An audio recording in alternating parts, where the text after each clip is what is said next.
Welcome back to the podcast. Welcome back to the Intuitive Health Studio podcast. My name is Kelsey. Thank you so much for joining me today. I am the owner and founder of the Intuitive Health Studio and also a clinical naturopath. Today we are continuing this discussion about the menstrual cycle, which is one of my favorite things to support my clients with.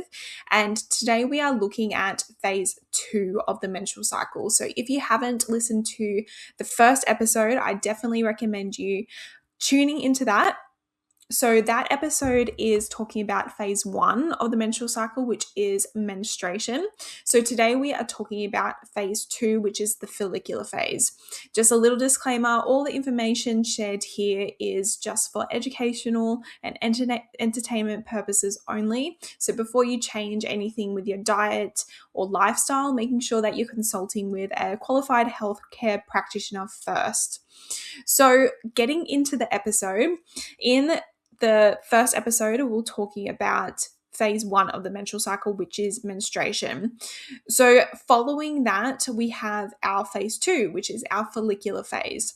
Now, this phase begins kind of during the bleed, but really it's when the bleed stops until ovulation occurs. So it's typically around day 7 to day 12, but this is just looking at a standard menstrual cycle. If your bleed is shorter or longer, or if there's different changes in hormones, then it changes. So this is just very, very general overview. So take everything with just that oversight as well. So yours could be completely different, but I wanted to share with you what actually happens during this cycle. It just might be different timings and what you can actually expect during this phase of the cycle.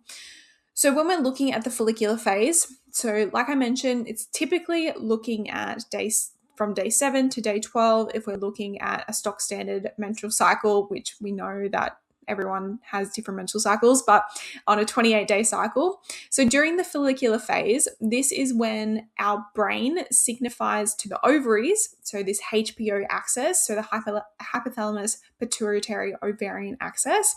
This is the communication channel between our brain and our ovaries, that it is ready to make a follicle.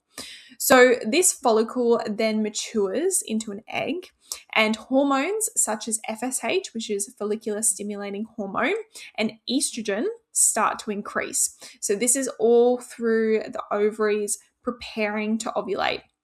If you are on any hormone contraceptive devices or medication, including the pill and IUD, this is not really relevant for you, but if you are interested in learning more, then obviously stick around. But so during this phase, estrogen and FSH start to increase.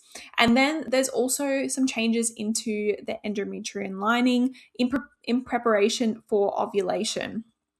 So during this time, the bleed has ended, which generally means that you are feeling better, hopefully. Remember in my first episode, I said that during the bleed, you're probably feeling a little bit less energetic because it is a very energy using up phase of the cycle. So during this phase, because the hormones are starting to rise, especially estrogen can also increase energy, and it can also increase your temperature in the body. So this might mean that you have more energy overall, and you hopefully have restored the energy from your menstrual bleed. One thing to note around the energetics as well is your mood might have shifted as well. You might feel a little bit more positive, happier, more energized. This is a really good time because your hormones are increasing. These really lovely, beautiful hormones are increasing. So your body just feels naturally more positive, happier, and energized overall. So during this phase, we really want to support this energy. We want to support this energy increase. We need to eat in alignment with this energy increasing part of the cycle. And the first form of energy or energy fuel is carbohydrates. So when we have carbohydrates, that is our first energy source. That's what our body uses first. So in this phase, really supporting our body with whole food carbohydrates is really important. So this is a great way to maintain these energy stores. So this could include foods such as whole grain breads, pastas, rice, but also fruits and vegetables. Fiber is so important. Fruits and vegetables have lots of complex carbohydrates and also just general carbohydrates that can help with refueling and supporting this energy rise. Because you have more energy, protein is also just as important because we want to maintain these muscles and tissues and processes and support this hormone regulation. We want to support our ovary function and this HPO axis. And we do that by supporting our body to feel safe. And through that, we do that by eating enough protein, fats, carbohydrates, eating a wide variety of foods. But especially, it is important to have this protein source, whatever it may be, at the first meal of your day, because this will help with this hormone regulation. Our HPO axis is the most alert when we first wake up. So having a satiating meal that has a protein source is really beneficial. So this could include things such as eggs, protein powder in a smoothie, protein yogurt, hemp seeds, tofu, making a tofu scramble, having other proteins like chicken. Like these different foods and nutrients are a great way to start your day. It will help support your energy levels throughout the day, supporting this hormone regulation and this increase of energy as well. And with this increase of energy, you may find that this is when your workouts start to thrive. You feel that energy increase, so you might feel more motivated to do more running, to do more high intensity interval training, to do more weightlifting, to do vinyasa yoga, to do Pilates. This is where your training schedule might increase because you have that energy to back it up. So we really want to support that. So we do that by eating enough, slowing down where we can, but also take advantage of this energy levels. If you really want to take advantage and do a little bit more exercise, you can, but you just have to make sure that you're fueling your body as well, because if you're not fueling your body enough, this can carry over to the later phases of the cycle and cause a little bit more stress. Your body is essentially under, which can influence how the other phases of the cycle function, which we'll get into. But really overall, this follicular phase, we really want to support this energy increase. And that is through carbohydrates and proteins and eating a wide variety of food.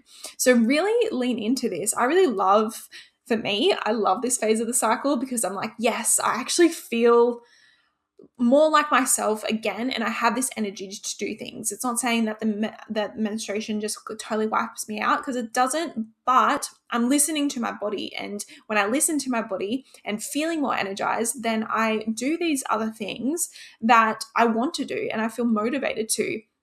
So really tuning in on what your body needs and having the right nutrients, enough nutrients to support that, is really beneficial, and it will support this ovulation process as well. We want this follicular phase to have this connection point between our brain and our ovaries to actually work well. And we do that by eating enough, doing exercise, having a good stress regulation process, and really fueling our body to feel supported through this phase of the cycle.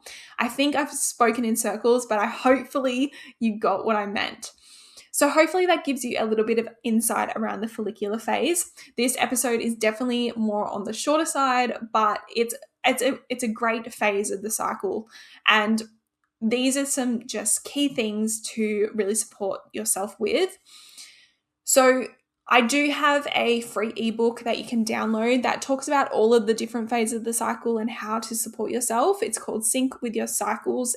You can find it on my website, intuitivehealthstudio.com, and making sure that you follow me on Instagram, Intuitive Health Studio. And as well, if you haven't already, placing down your submission or registration for the Intuitive Health Collective, which is a membership community-based site that I'm working on, that I'll be releasing programs and tools and resources to help your holistic body. So think programs to reset your gut, nervous system supporting regimes and programs and meditations, yoga, nutrients. I really want this to be your one-stop shop on all things holistic health, because I've devoted over a decade in learning of this stuff. So I think it's time to pass some information on, but also help a wider community and build a community around this as well. So if you're interested, you can drop your name in the wait list, in the Google Doc, in the wait list, and you'll be the first to know with all the updates and everything that is coming out. But thank you so much for listening to this episode. I really hope you enjoyed this. Stay tuned for part 3, where we're talking about phase 3 of the cycle, and I hope you have a wonderful rest of your day. Bye.